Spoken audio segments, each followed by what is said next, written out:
Hi, this is your big sis, Rowena Starling, just putting a note out here today.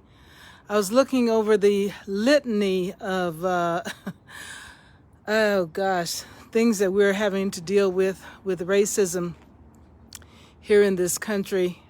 Black women in particular, with black people all over the place. And since I'm speaking to black women, I will make it specific to us today.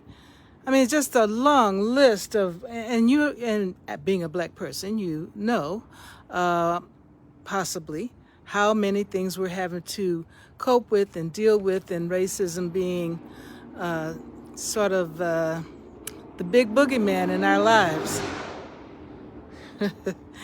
In any event, I encourage us to take matters into our own hands, which many of us are doing, have done, on all fronts. And I want to remind us of a quote by Sojourner Truth. She's a abolitionist born into slavery back in the 1800s.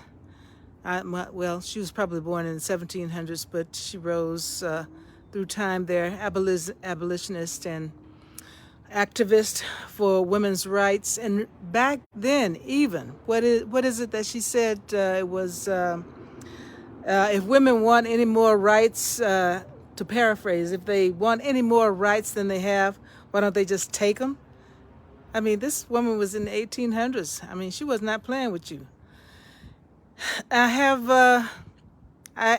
the same attitude, basically. I have encountered racism, of course, and to a large degree, I believe I've let it roll off of my back. There's some things I'm sure I was not aware of that were racist or intended to be racist, but I feel if you give energy and power to it, then it persists.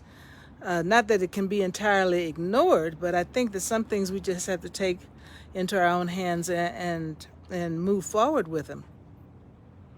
So this is just a quick note to have us take our power back. Take your power into your own hands.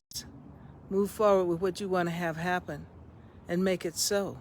Use a Vulcan mind meld on the situation if you have to. In fact, as you know, I'm very big on what I call divine radiation, which is where we harness our power within and have it radiate out and make things happen the way we want them to happen.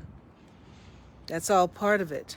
Because when you engage in galvanizing your power within and have it be so intense that you can radiate it out. In our case, I wanted us to radiate it out in a powerful way for 5 to 15 minutes a day, in all directions, from ourselves to our household, to our cities, to the state, across state lines, to combat racism. Because as this power of love spreads, it converts the hearts and minds of the races that it comes in contact with. This is so. I hope you have joined me in that endeavor. And if you have not, please do begin today. And do as Sojourner says. What you waiting on? Don't wait on them to give you your rights. Don't wait on people to do what they need to do. You need to do what you need to do. How does she say it? If women wants any more rights than they got, why don't they just take them? And not be talking about it.